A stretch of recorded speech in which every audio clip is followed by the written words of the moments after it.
kita kena buat malam ni juga kah? Kena boleh. Sebab malam dah tak jadi.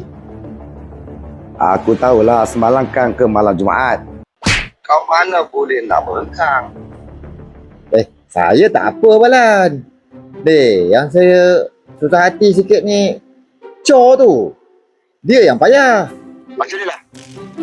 Kalau bisa kata kita nak buat malam ni juga, Kita jumpa dekat port biasa. Pukul 8.12. Kalau macam tu, 7.14 aku sampai. Kau telefon Cho. Okey. Cho. Kalau Cho ni saya ingat dia Abang Lan lah yang telefon. Kau telefon lah dia. Bukan. Cho ni alamak. Rumah Abang Lan kan dekat dengan rumah dia. Abang Lan lah telefon. Kau lah.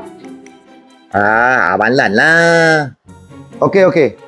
Kalau macam tu, kita osum. hang kira. Okey, saya kira Sob. Okey, kau buat apa? Saya buat batu. Abang Lan? Aku buat air. Kau kalah. Hang kocok. Aduh. Batu dengan air, batu kalah. Yalah. Saya call Cho lah. Okey, bye.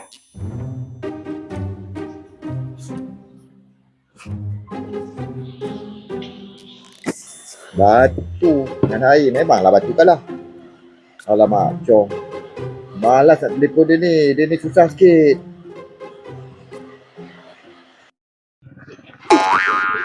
Abang, betul.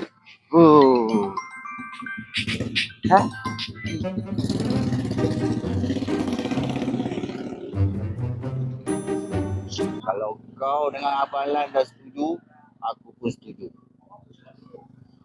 Tapi itulah Cho, bini aku. Aduh. Kita ni gangster kot. Tapi takut bini, macam mana ni? Aku bukan takut bini, Cho. Bini aku tu spesies lain daripada yang lain.